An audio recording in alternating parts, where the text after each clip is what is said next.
What's up, everybody? Welcome to the What's the Rub live show. We are on EP12, I think. EP12 at this point. What's going on, fellas? How are you tonight? Man, if I was any better, I'd be Dave White. Beat me to it. Nice. Oh yeah, just a good crisp February night. Getting ready for me. Barbecue season's getting ready to roll. Yeah. You saying crisp? So what's the temp there today? Where you're at? Where are you at? Actually, well, I live in Cleveland, Mississippi. I work remote with Roll Up Charcoal, so I'm here in the Mississippi Delta, which is the heart of some awesome hunting and fishing and wildlife and all the good stuff I love to do when I'm not burning charcoal. So it'll be mid 40s tonight. Actually, having a little bit of a warm spell. So yeah, that's what I was gonna say. So we moved about a year and a half ago up northern Indiana, man, and it's amazing how much the difference is just from the northern to the southern part of the state. And but I'm down in Kentucky today. I'm in Lexington. Got some work stuff going on tonight, and it was upper 50s when I pulled into the parking lot here. So welcome for this time of the year, February for sure. You got a heat wave, 60 degrees in Bloomington, man. I've been out here in shorts all day working around the house. I'm ready for some shorts for sure. Yeah, you and me both. Yeah, I feel like it's a teaser, man. Especially up north, like it's 55 right now, but I feel like we're going to get another 6 or 8 inches of snow before the season's over. I hope I'm wrong, but I feel like it's coming. It's been a pretty mild winter so far. Well, down here, all that snow you get up there, it eventually comes through on the Mississippi River. So we always root for y'all to get some snow, but not too much. Right. That's when it floods here. Yeah. Better to be on the Mississippi than Ohio right now with all that craziness going on. Yeah, well, they're saying all that's it's eventually going to make it down this way. We'll see. Yeah, that's wild. Hopefully that late snow, usually around March, man, there's always a surprise one. And I've been thinking about it. St. Patrick's Day weekend, we'll be heading for Lebanon for smoking on the shores down there in Tennessee. And I just hope the weather's nice for us for that one, Yeah. That'll be the weekend we get the snow. There's no question. That's what I've been banking on. Yeah. So when are you going to be in Lebanon again? It's the 17th and 18th, I think. They got 100 teams down there. You ought to come up, man. Well, I'm actually flying into Lebanon on the 19th, the Sunday. Oh yeah, for the show over there. Yeah, new show out, Barbecue Country, and Royal Oak is title sponsor of the show, and I'll have to be there that whole week. I got to come in on Sunday the 19th and leave out Sunday the 26th. So we'll be like this because I'll be ahead of time. Right. Yep. Right. Yeah. Same deal. Yeah. We're spending Saturday night afterwards. We were going to head back, but man, I said, that's a long drive. And I'd rather just kind of settle in that night at the hotel. We're gonna have our little girl with us. So let her have a little fun in the pool and then head home Sunday. So yeah, I think we had talked to some of the producers or something for that show. They were talking about coming through the event, on Saturday and just kind of walking around, checking it out. I reached out when I very first saw it, and they told me that I was maybe a little overqualified, but you got to play to win them things. So but I told them we was going to be there, so that he should come by. They definitely, the backyard part of it, they want a true backyard novice, that's done no competition barbecue, and so they have definitely stuck to their guns with that, and with the mentors coming in, I think they've been rolling those out all week long, or the last 10 days, and got an awesome stable of mentors coming in to cook with the backyards cook. So that's gonna be a fun project. I've done a TV show. I've done a couple of TV shows and been on set and kind of been there and left. But for this one, I'm going to be there the whole week to see the whole thing kind of unfold. And they're going to do the first and second, the first round and the semifinal round all in the week. But yeah, Roll Up being title sponsor, we'll have product on set, and they'll be using our charcoal and our diamond, lighter products and tumbleweeds, fire starters, things like that. So I just kind of got to be there to make sure that all that's executed properly and in good sight, good view of the camera.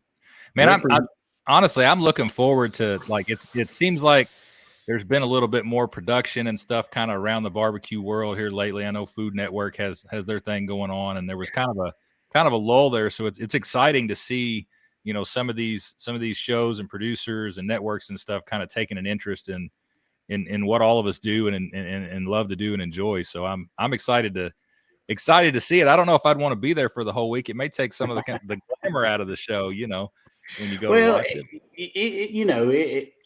The Barbecue USA has been fun.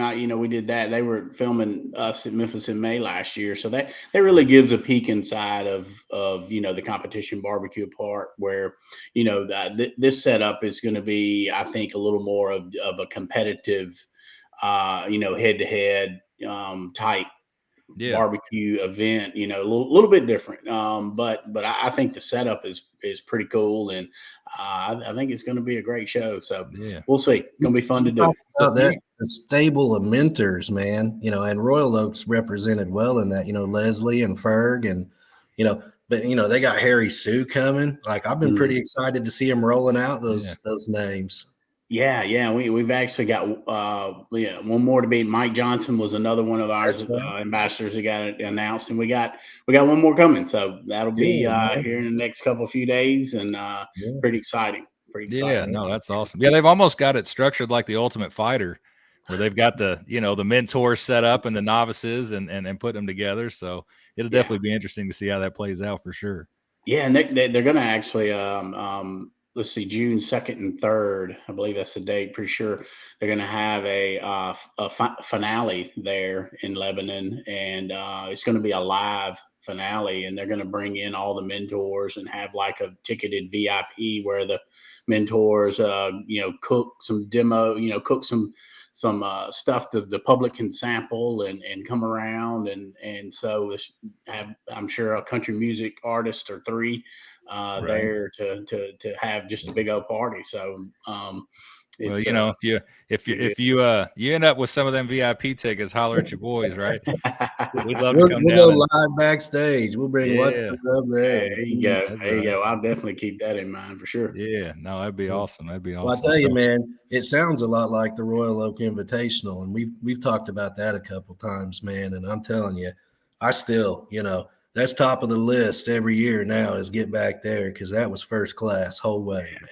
Well, I was glad you could make it, Dave. I was so happy y'all were there and got to experience that. And that's a huge project. That's a huge undertaking. But it's an appreciation that we show to our teams that work so very hard for us all year long. But being limited to 35 teams, and we've got a lot of really good teams, it just, I wish they all could come, but unfortunately they can't. And it's like you've been there, now you want to come back, but those that haven't been there, they want to come and be there too. So we've got some teams really going at it really hard, and that's and it's also an appreciation for our employees, and they get to come out with their families, and they get to interact with you guys and get to see what you do and how you do it, and the way we set it up. And they get to sample your food. When it was over, we set all of the competition food that was left over, and they got boxes and got to take it home. So that's been a real cool. I kind of head that up, so it's been a huge project for sure, but it's one that's very satisfying to see the smiles on the employees' face, and see you guys come in and really enjoy it, and get a chance to take a little money home with you too. I think we give out about $45,000 over the 2 days, and so it's something that I look forward to every year for sure. It kind of winds up my barbecue season, so I'm pretty shot after that. Yeah, I guarantee it. It was a big weekend, man. We got fortunate enough that Dave's pit area was right there where the tables were set up for the employees to come through and get that food, man. So we got to interact with quite a few people, just stop and talking to them and that sort of thing. And it was definitely a cool experience. I mean, there's no question that you guys roll out the red carpet, but like you said, being able to kind of interact with everybody and talk to them and get get different perspectives, and you could tell they were having a good time. They enjoyed it, and we enjoyed it. It was definitely a cool event. So I just got to tag along. Dave gave me the invite, which was awesome. So it was a cool experience. I kind of got to experience through him, and I can't say enough about my appreciation for you all putting the event on and him inviting me to it. So I appreciate that too. I mean, it just gives us an opportunity to differentiate ourselves in the market. There's a lot of sponsorship programs coming along, which is good. I'm glad to see. I'm glad we could, be a part of that, and kind of. I hope that a little bit of our success has been noticed, and other companies wanting to get in there and start doing sponsorships and help these teams. I'm first and foremost a cook, a barbecue cook. I mean, I've been doing it over 25 years, and a competition cook, and so I know what you need, and what it takes, and the dedication, and the cost that it takes to make it happen. And the more people and companies that can come in to help you, the better. And so now you see, looking in the background of Dave, Prairie Fresh there, and they stepped up there, and their program, they do real well. As a matter of fact, I watched Uncle David on here. And so and other companies, you got a lot of rub companies coming in that are starting sponsorship programs. Other charcoal companies are really jumping in there and doing it, and so anything to help you guys and offset some expenses, and really and promote you. That's the thing with us is we view our sponsorship as a partnership. I mean, we want to really promote you guys. I mean, Dave has products, and what you're doing with the Kentuckiana, and we want to support that and partner with that and show it off. And so we, as much as you do for us, we want to do for you, and in the very end, we're both successful in what we do. Yeah, we talk about barbecue family all the time, and locally through the Kentuckiana group, man. I mean, we're tight as thieves, and right. Since I've been with Team Royal Oak, that's branched out a whole new family for me. And then down at the Invitational, getting to meet some of the guys that you don't get to see because we're so far apart.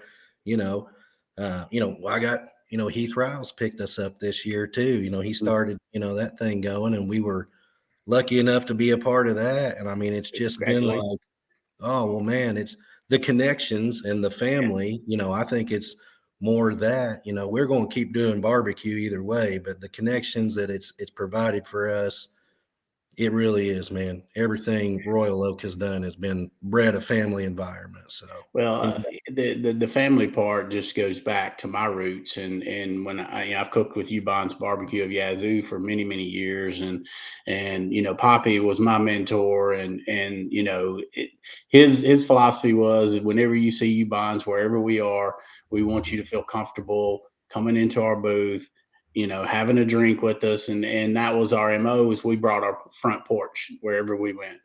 So we wanted people to be comfortable sitting on our front porch, having a drink, and being a part of our family. And so it was just very natural when I came over to Royal Oak and doing this sponsorship program, was to bring that with me. I mean, it's what I knew. And so when I started building the brand and building, this program, it was, I wanted to build it on family, and wanted to build it on the camaraderie that I was taught by him. And so it was very easy, or very natural to do. And, but that's what it is barbecue family. And that's very important that I, carry on his what he taught me, and not only barbecue, but in life. So right. And it's going farther than what you built. Just like you said, you got all these guys chasing that same mentality now. So that'd make him real proud, man. Yeah. Well, I tell you, it's fixing to get real busy. Houston. I got the Houston Livestock and Rodeo here this week. In a matter of fact, I fly to Houston Wednesday, and that's a huge event.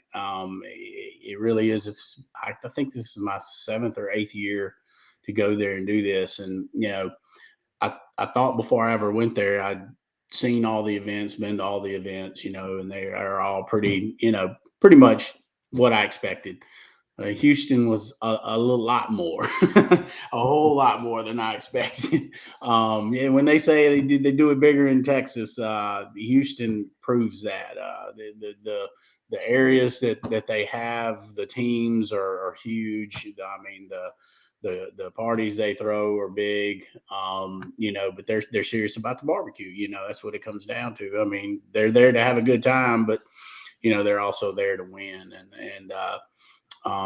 But the team I'm with now, I guess I'll go back a little bit to the story. When I first started going to the Houston Livestock and Rodeo, I was coming to do some consulting work for Old Hickory Pits, and they were bringing pits to the international section. They actually have, it's pretty cool. They have a section where the international teams cook, and they have bays.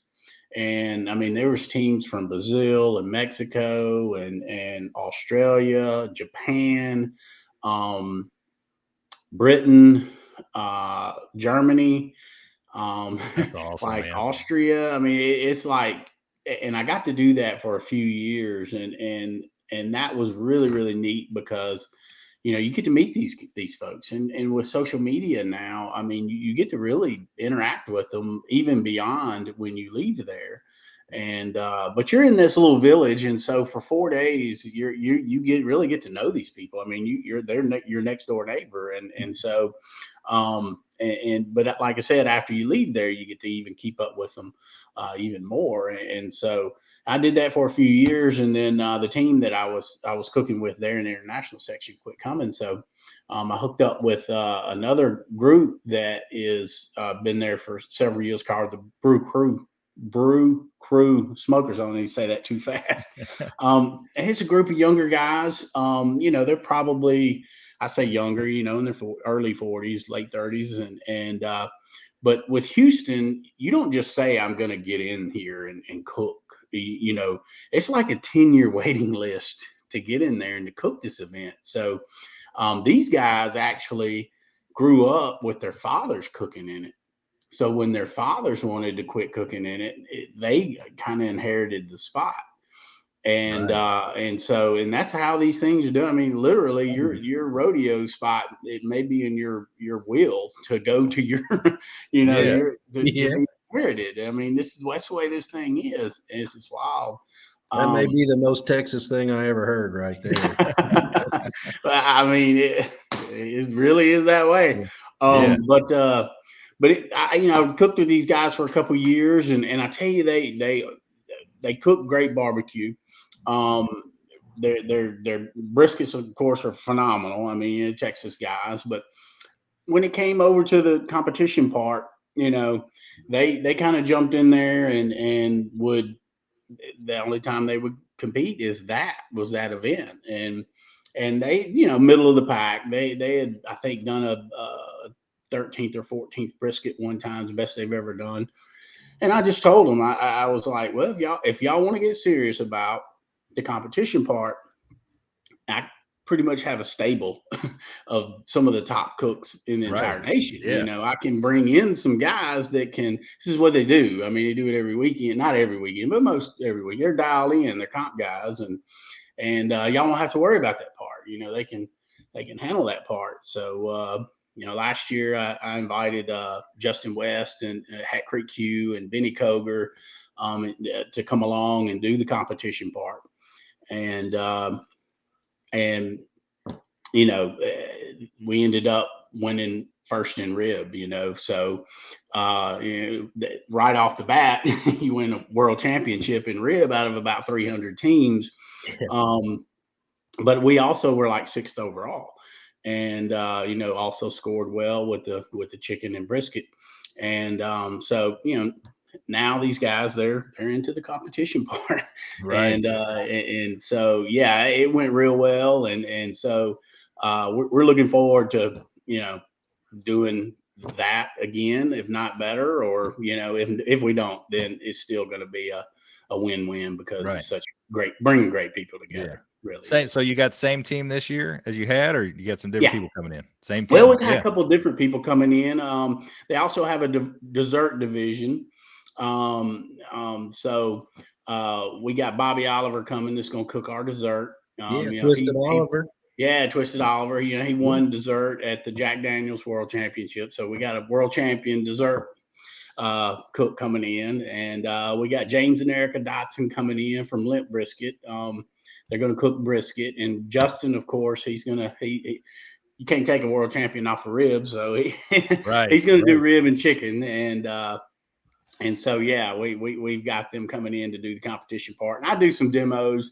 I'll cook a couple of alligators, and I'll do a whole hog, and I'll do that for our Friday night cook, and then Thursday night we do a big fish fry, and but every day we're cooking briskets and ribs, and just we're pumping out barbecue, and this year we've got Smoking Brothers we're bringing in a pit for them that's like looks like a shed, it's a big old pellet cooker. I mean, it holds like 60 pounds of pellets just to get it going.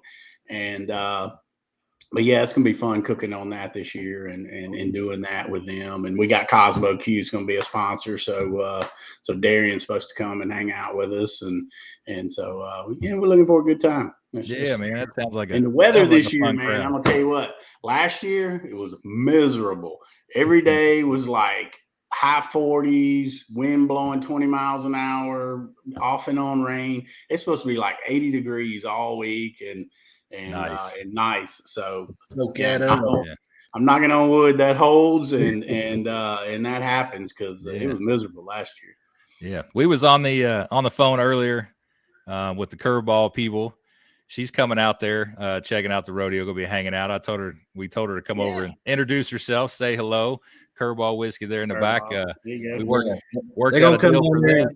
They're gonna come down there and treat you guys right. That's the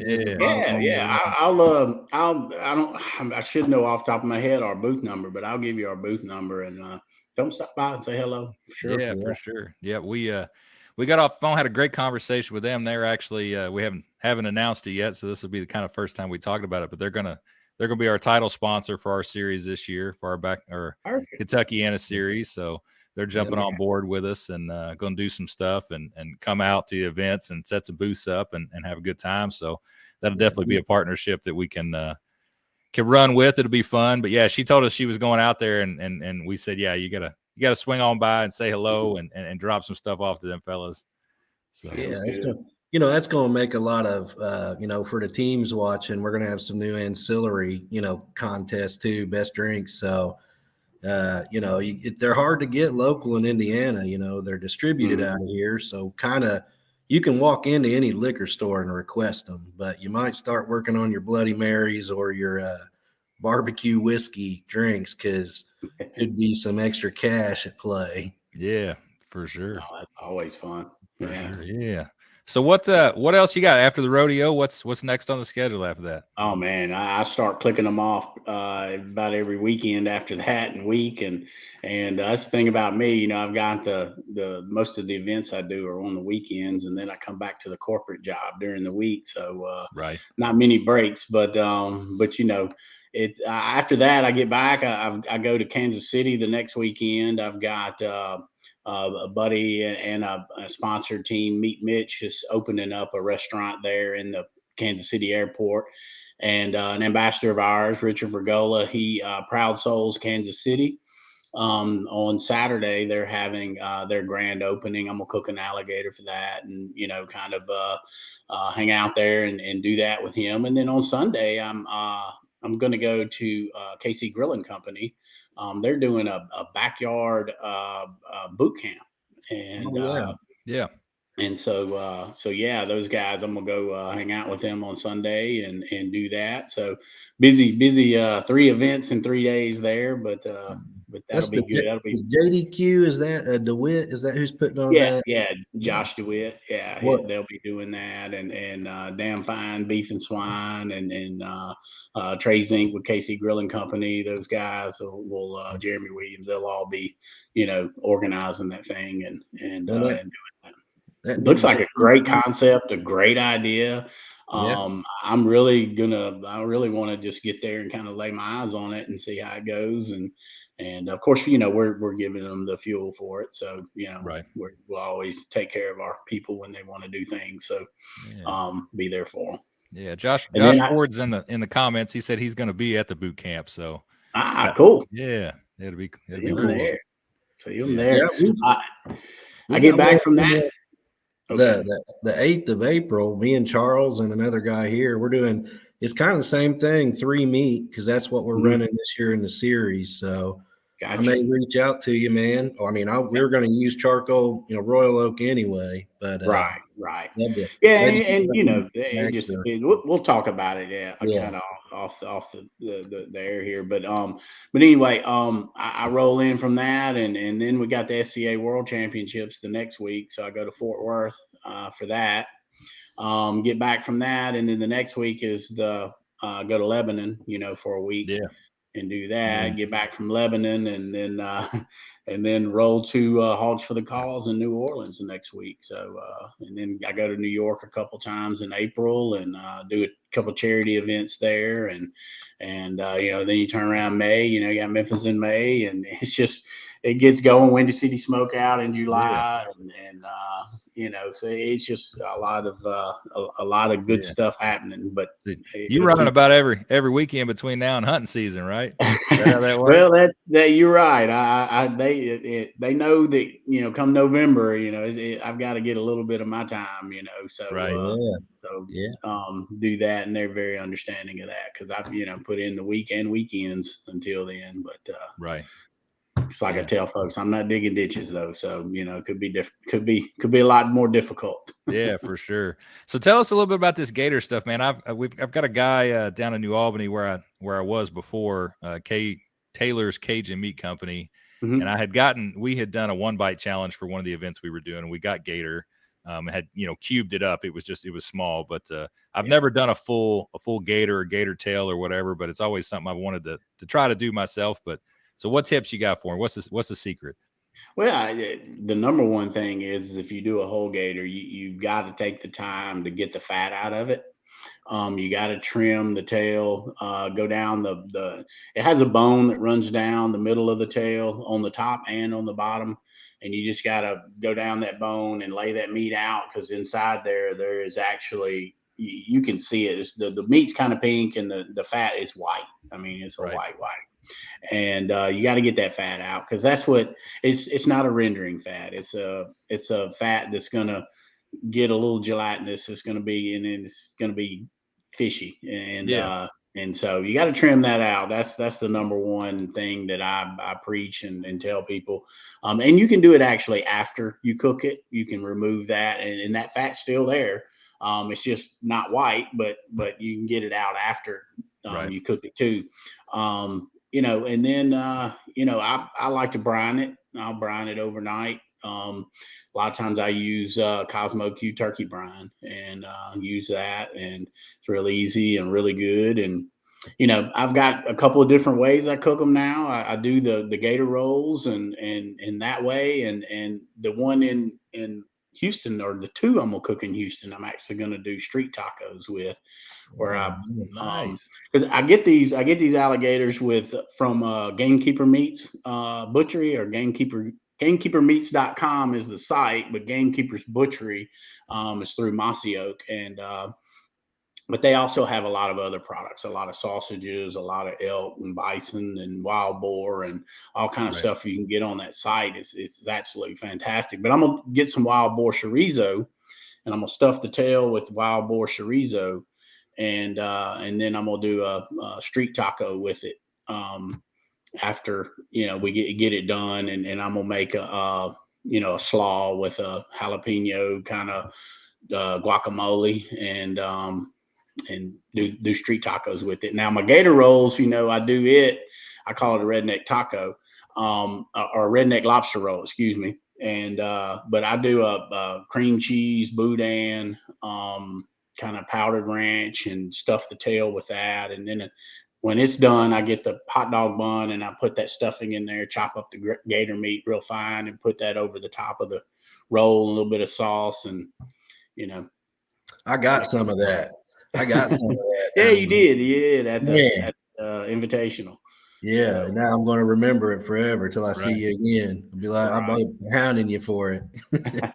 Well, Yeah. and actually with the Houston Livestock and Rodeo coming up, the story with how I kind of discovered that stuffing was I was cooking two of them there, and I had some alligator sausage I stuffed one tail with, and I was like, man, I'd kind of like to have something to stuff another tail with, and a girl had made a boudin dip, and I tried that boudin dip, and I was like, that is perfect, And I Right. asked her, I said, do you have any more of that? And she was like, I actually have a whole nother pan. And I told her with my idea and everything. And just so happened we had hot dog buns. So, that's how that happened. But, with the alligator, you don't have just a whole lot of meat. You get a 40-pound alligator, you may get 15 pounds of meat or, Right. 10 pounds of meat. So, Mhm. what that does is it gives it a vehicle to go a lot further. It can make that 30, 35 servings go to about 70. You can Right. double the servings. And so it helps a lot and being able to have a lot more samples and uh, a lot more food to give out. But it also, when you eat it, it works. Oh It's man, good. I'm Yeah. telling you. Yeah, I missed out on it down at the Invitational. You're talking about it now. I ain't had dinner yet. That's where I'm headed once this show's over. And I wasn't hungry until about 3 minutes ago. I'm not gonna lie. I'm feeling it now for sure. But I tell you, in cooking the alligators, it just came natural because I hunt them also. And I hunt them, I harvest them, I clean them myself. I process the meat myself. I cook them, I eat them. Just the whole process. So, Yeah, yeah. and that just makes it authentic. Right. I'm Right. not just buying one and cooking it and saying, I killed it. Right. The ones I cook, for events, I don't. But the ones I harvest here, we have alligator season that starts at the end of August, last Friday of August, and fortunately on my hunting camp we get private land tags, so we get ours every year, and you got public tags where you got to get into a drawing. It's a draw system. So Right. you actually fill out the paperwork, send it in to the Mississippi Department of Wildlife Fishery, and then it goes through the draw process. Right. And but fortunately, we get ours being private landowners every year, and we get two tags, which a tag actually consists of an alligator over 7 feet and an alligator under 7 feet. So you get two alligators per tag, Gotcha. and so yeah, it's a lot of fun. I can tell Yeah. you. I always ask people, when I'm doing a demo or something, they're looking at this alligator. I'm like, have y'all seen swamp people before? And they give a lot of hands go up. A lot of people seen swamp people before, and I'm like, well, that's not how we hunt alligators. We do it Right. totally different than that. They're Yeah. commercial, fishermen actually. They're fishing for alligators. They're hanging Right. lines with hooks and they're making a living out of it. It's not just a sport to them. But we go out at night in boats and with Q beams, and you flash the Q beams across the top of the lake, and they have eyes that reflect, Right. and when you see them, you use the trolling motor to kind of creep up as close as you can, and I'm on the front of the boat with a snag rod. We use like a bass rod with a braided line and a treble hook. So you want to throw it over the back and reel it in. When you feel it bump, snatch it to set the hook in it, and depending on how big it is, either way, you really got to hang on Right.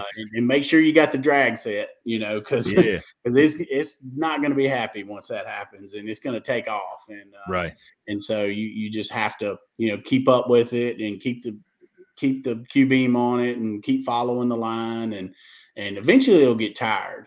It's Mhm. one of those that stays under for a while, but it starts popping up a little more and a little more. It's getting more and more tired the more it's got to come up. But once it gets air, it'll go to the bottom. It'll just go to the bottom and it'll sit there. And that's when you situate the boat over the top of it.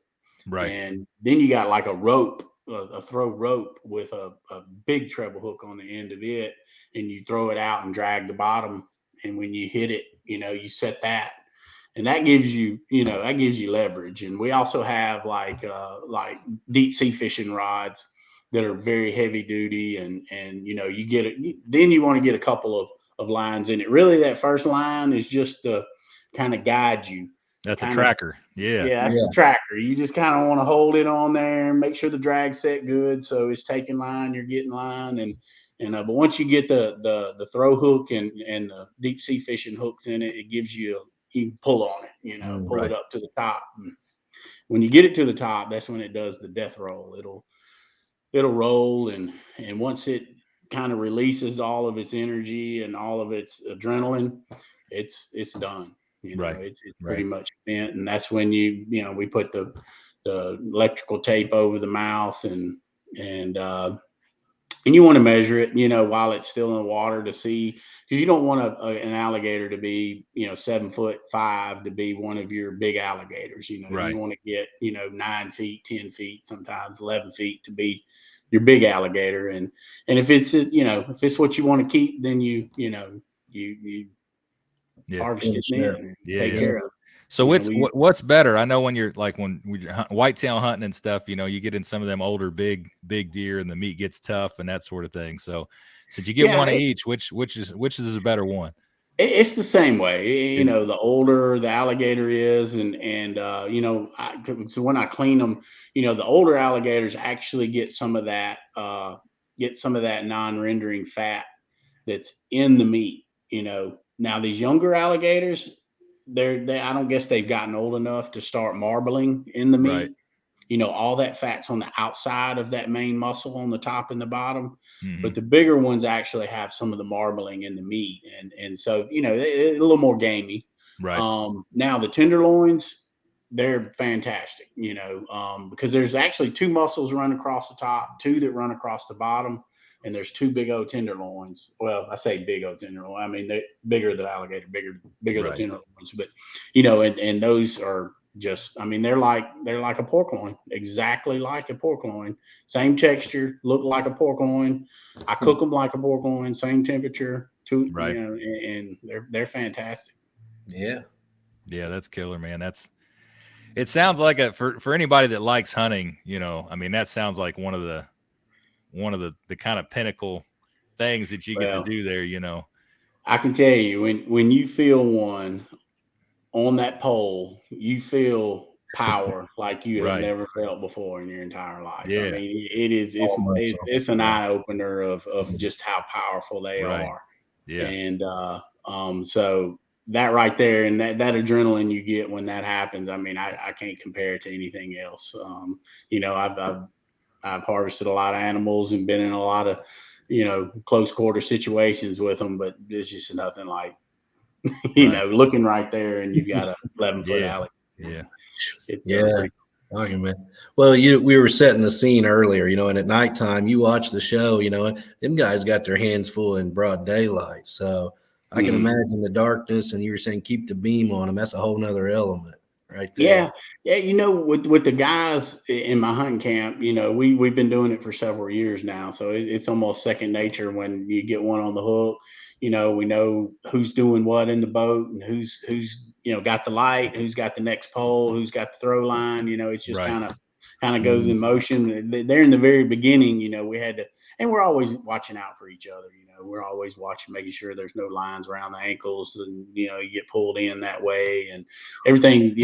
As safe as you can be when you got a pissed off, 11-foot alligator. But yeah. So we got like 6 years, 7 years under our belt now, so we kind of got it figured out. Right. So that I know the whole alligator thing is kind of part of your brand, the BBQ Ninja brand. It's something that's associated with you, but also, we can't get away from the pictures of you with the flamethrower toasting up the chicken wings. So which happened first? Which happened first? Was it the gator thing or the chicken thing? Well, I can tell you the chicken wing. I'll tell you that story. It's a pretty cool story. We used to cook at the Big Apple Barbecue Block Party every year up in New York, and that was a huge event. That event was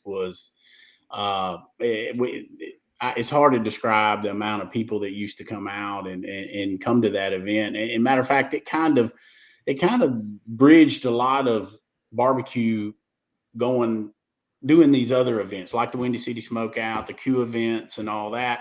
They all are a product of the Windy Cities. I mean, the Big Apple barbecue block party.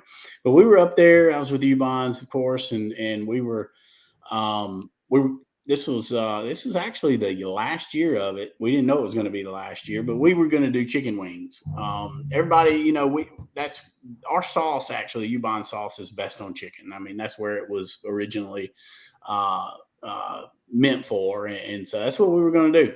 So we had some old hickory smokers, and we were going to smoke the chicken, you know, wings. We had these baskets we were putting them on, and then we had the charcoal grills out front, the big table long charcoal grills, and of course we had roll lump charcoal all in there, and because one thing about that is people get in line, and there'll actually be a line 100 yards long waiting to get, you know, a basket of chicken wings there, just because there's so many people.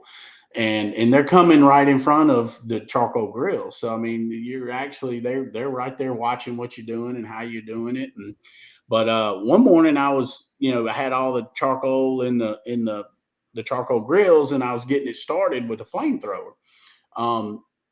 So I had it lit, and I was getting the lump charcoal going, and I was just kind of, you know, when you're doing that, you kind of get into the fire, you know. So I wasn't really paying attention to anything else that was going on, and I was doing that for a while, and I looked up, and man, I bet there was 30 people with videos sitting there videoing me lighting this charcoal, and so it kind of was like, well, this is pretty cool, you know. And kind of more and more people came around, and I said, you know, something to that, you know, and I'm gonna have all these people out here, and they're gonna, you know, they're gonna want to be entertained, and while they're waiting, and I said, well, I'm fixing to flamethrow these chicken wings when we put them out on this charcoal grill. Yeah. And so I did that for 2 straight days. I held that flamethrower, and as we rotated chicken, I sat there and I flamethrowed through chicken for 2 days. I'm gonna tell you, I couldn't even lift my shoulder. I couldn't even lift my arms because I would not let anybody else have that flamethrower. Right. You know, that was my toy. I was having fun with it. Yeah. And so, you know, after that, it was just like, well, there's something to that, and it's cool. And plus, it has a function in the flavor profile of what we were doing. I mean, it was caramelizing the sugars and the sauce, and just made the chicken wings better. And so yeah, that's where it all started, and you know, it just from there on. You know, if you haven't been able to tell, I like to be a little bit different.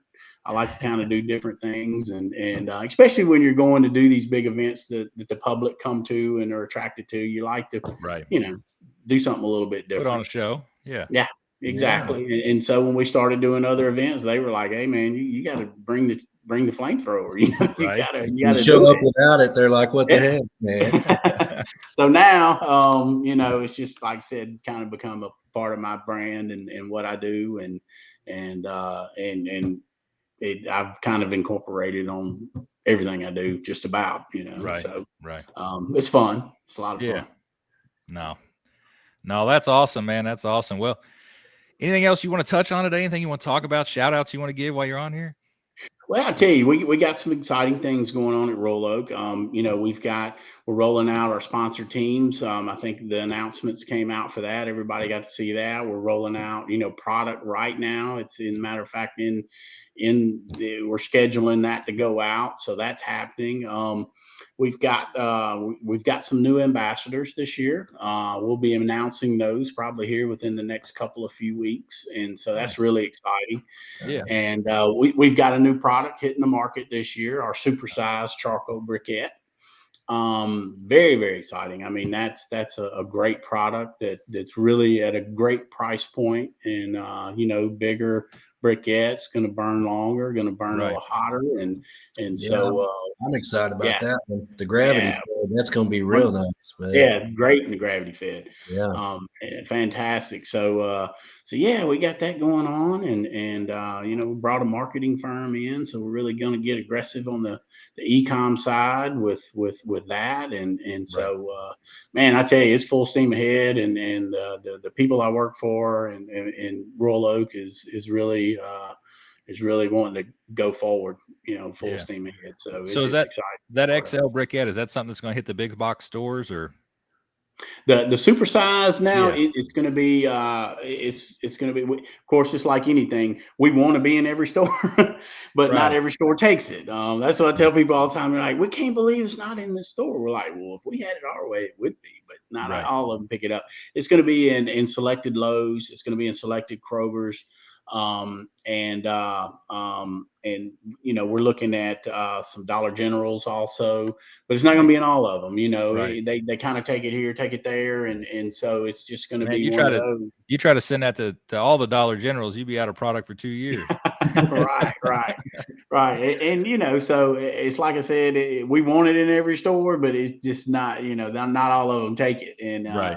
Right. and so but yeah, it'll be out there, it'll be happening, and of course that's going to be part of our ecom too. Is where to buy. You'll be able to go on rolloak.com and see where to buy, and so if it is somewhere close to you, you'll know where to walk in store and get it. Nice. So yeah, and then coming off the pellet release last year, the 100% charcoal pellet, that was a fun, awesome project to work on and to roll out last year. So we'll have more distribution on that this year too, and so yeah, just some exciting things happening on the Royal Oak front for sure. That's awesome. Yeah, them pellets, man, are something else. And that's the first charcoal pellet. It's the only one I know of. Is that still? Yeah, I mean, it is. It's the only 100% charcoal pellet on the market. There's other that are blends, 60% wood fines, and then you got 40% char or something like that. But it's the only 100% charcoal pellet, and it's.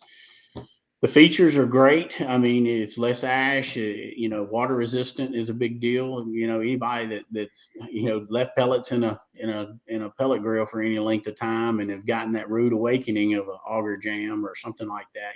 These Right. pellets have that water resistant feature where they don't swell up and pop, and Yeah. storage is easy because you don't have to put them in something watertight. I know me living in the Mississippi Delta, the humidity here is ridiculous all the time, so I don't have to store them any special way. And so yeah, it's and people now or I say now, you got so many pellet grills that are coming out with these direct sear options and sear plates and the high heat, the bullseye with Rectech, that's pretty much like a grill. These pellets are fantastic for that, just because searing a steak over charcoal. I mean, it's 100% charcoal, Right. and you're searing something over charcoal, you're going to get that charcoal flavor. So, and then people mix it, out there. Right. They'll mix it with a wood flavor pellet to get the charcoal and wood flavor profile, and so yeah, you get the best of both worlds there, and it's doing really good. Nice. Great product. Awesome, man. Well, I'm looking forward to it. I'm looking forward to the big stuff. Throw it down in the drums and see how it does in there. We run the lump now, but I'll be honest with you, I like the heat I can get out of the lump in the drums, but the briquettes for, if I'm doing a little bit longer cook, obviously it's a game changer on that because it doesn't burn up as quick, and that's. Well, I actually in mine, I do half and half. If I'm doing a long cook, I'll do the top with the lump, so it's gets hotter and burns start a little faster, but those briquettes under it will settle in and give you that long, long heat. So pro tip. Good friend Justin West, when him and Benny had short rib drum smoker. That was because when I got that, I'm gonna tell you, the hot and fast world, that was a whole new world to me. I'm old school. I didn't try to hit above 225 most of the time. That was my sweet spot. And now that I got that thing, I'm gonna tell you, I love it. I really, really do. But I had to learn it, like anything else. I had to learn how to vent it and how much to put in it and how hot to cook or how long. I burned a couple of racks of ribs up, early on. And I was like, whoa, you got to look at these after about an hour. You can't, go 2 hours. Right. Yeah, that's where I'm at. And me and Charles talk about that. I'm a low and slow guy, really, still on pork and brisket. And I think some of that's getting a good drum. I just got a K4L, one of Kelly's drums, man. And, I've been using them old homemade ones, and it's just a nightmare the way I had them going, and makes a big difference. Like you said, the venting, me and Charles talk about how long to leave the lid up. You know, it's an art, that hot and fast stuff. Yeah, you don't leave that lid up long. That's right. Open and close. Open and close. Yeah. I don't have hinges on mine, but I've usually got an extra set of hands there that can grab the lid and throw it right back on for me when I get my stuff out, get my hands out the way. So right. Yeah, for sure. Well, fellas, man, I appreciate Craig having you on here tonight. I appreciate you joining us, talking to us for a little while. Glad the weather's going to be nice for you down there in Houston. So enjoy that. Yeah. I'm looking forward to the content from that for sure. So right. Yeah, we'll be posting things up on, me. If you want to follow me out there, I'm Instagram, the BBQ Ninja. I'm trying to think. I actually have underscores on Twitter. I don't know if people Twitter a whole lot, but the _BBQ _Ninja. I'm also on Facebook, the BBQ Ninja, and also TikTok, the BBQ Ninja. So jump on there, and because I actually had a little lull on the social media through winter. I posted a couple of good deer that I took, but other than that, it's fixing to be full steam ahead, and that's fixing to get to be a lot of fun. So jump on there and follow me. Yeah, give this guy a like and follow for sure. We appreciate you, man. If you guys that are on here watching still, we still need everybody to follow us on Facebook or on YouTube if you can. We're trying to get that up and going. We'll put the link on there. If you don't mind, jump on YouTube, give us a follow. We're going to start uploading these shows to YouTube afterwards, do a little bit of editing on them and that sort of thing, kind of get into that market. But otherwise, man, I'm looking forward to the season starting, getting into everything. I'm ready to go. I'm ready for the weather to break, ready to get out there and get back into the game. So yeah. Craig, thanks. I just want to say, man, thanks for everything always. I mean, from the day I met you, you've had my back. So that's golden. But that goes both ways. So that, like I said, what we got going on is a partnership, and I appreciate you just as much as you appreciate me. So we'll keep on rolling. All right, fellas. Well, appreciate everything. We will talk to you guys soon. Appreciate everybody watching tonight. We are going to sign off, and we will see you next Monday. We're going to be back to our regular scheduled time next Monday, 7 p.m. Appreciate y'all. Have a good night. Fill up some insurance. That's right.